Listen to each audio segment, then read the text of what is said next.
Bonjour, bonjour. Alors j'ai la difficile tâche de vous faire un talk sur les grands processus de disruption qui interviennent dans le numérique et dans les industries en général. Il faut savoir que c'est un sujet tarte à la crème en ce moment. C'est-à-dire que vous lisez n'importe quel journal, je crois qu'il y a l'Expansion qui en a fait sa couverture il n'y a pas longtemps, vous regardez Challenge, vous regardez la plupart des magazines économiques, vous regardez les journaux, j'ai même vu Charlie Hebdo, donc je vais reprendre une couverture tout à l'heure. Tout le monde s'y met à décrire les phénomènes de transformation qui impactent tous les secteurs d'activité aujourd'hui. John Chambers, le patron de Cisco, évoquait il y a quelques mois le fait que d'ici une quinzaine d'années, les 2 tiers des sociétés du CAC 40 mondial, l'équivalent aux États-Unis, n'existerait plus.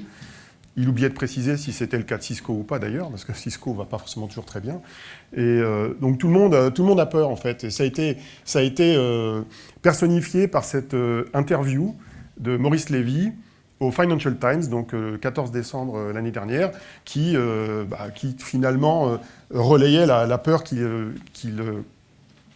entendait chez la plupart de ses clients, puisque Publicis est dans le top 5 des agences de communication mondiale. Il a de grands clients comme AXA, comme Accor, beaucoup d'entreprises de plein de secteurs d'activité qui sont transformées par la révolution numérique et qui se posent plein de questions sur leur futur avec l'arrivée de ce qu'on appelle les barbares.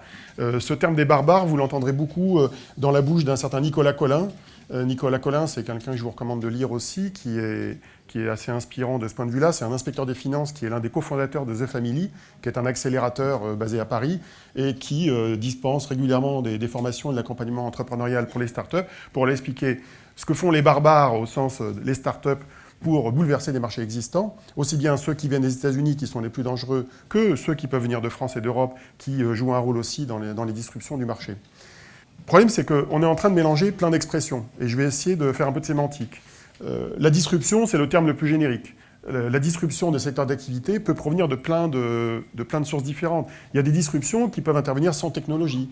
Il peut arriver qu'il y ait des disruptions qui interviennent dans des marchés parce que simplement le modèle économique a changé, la relation de pouvoir entre les fournisseurs, les clients, les intermédiaires a pu évoluer. Ce qui est arrivé dans l'histoire, dans le monde du logiciel ou dans plein d'autres industries, ou dans la distribution par exemple, sans forcément que ça s'appuie sur une innovation purement technologique. La grande distribution, qui a été créée au début des années 60 en France, n'est pas en tant que telle une rupture technologique. Par contre, ça a complètement transformé les relations dans le monde du commerce et la relation entre les producteurs et les consommateurs. L'intermédiation, qu'on retrouve un petit peu dans le domaine de l'ubérisation, c'est un terme qui est arrivé il y a une vingtaine d'années, qui décrit le fait qu'entre vous et vos clients, vos fournisseurs et vos clients, peuvent s'intercaler des entreprises qui vont faire écran et vont capter la valeur de la relation avec le client et, par certains côtés, vous commoditiser. L'ubérisation, c'est un peu ça en fait. L'ubérisation, c'est une forme d'intermédiation qui est personnifiée par une société emblématique sur laquelle je reviendrai, qui est Uber, et qui a cette caractéristique de se positionner entre le consommateur, qui a besoin d'une voiture, et le conducteur. Jusqu'à présent, on avait des sociétés de taxi ou des taxis indépendants, qui étaient des entités indépendantes et en général regroupées ou pas, mais dans chaque pays, voire dans chaque ville. Et maintenant, on a une société mondiale qui joue ce rôle avec juste une application mobile d'intermédiaire entre vous et le conducteur. Et ce processus d'intermédiation, ce qu'il a de nouveau aujourd'hui, avec des sociétés du type d'Uber, c'est qu'il n'est plus local, il devient mondial.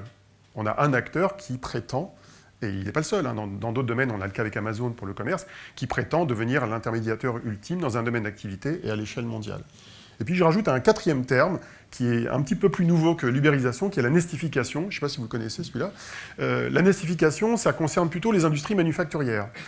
Ça décrit en fait un phénomène qui a démarré avec un produit qui s'appelle Nest. Nest, c'est un simple thermostat qui a été créé par une start-up américaine qui s'est fait racheter pour 2 ou 3 milliards de dollars par Google l'année dernière et qui personnifie les entreprises innovantes qui se lancent dans le monde des objets connectés avec le risque pour les acteurs établis de les déstabiliser. Donc, qui pourrait se faire nestifier? Si on regarde l'industrie française, ça pourrait être des sociétés comme Legrand ou Schneider, qui ont une activité traditionnelle de fourniture de matériel électrique, à la fois pour les entreprises et pour les particuliers. Et s'ils ne s'adaptent pas suffisamment rapidement à cette transformation numérique liée aux objets connectés, ils pourraient, moi je ne parle pas avec certitude, mais ils pourraient se faire des intermédiaires ou se faire tout simplement perdre des parts de marché vis-à-vis de sociétés nouvelles qui innovent plus rapidement que eux avec leur business relativement établi.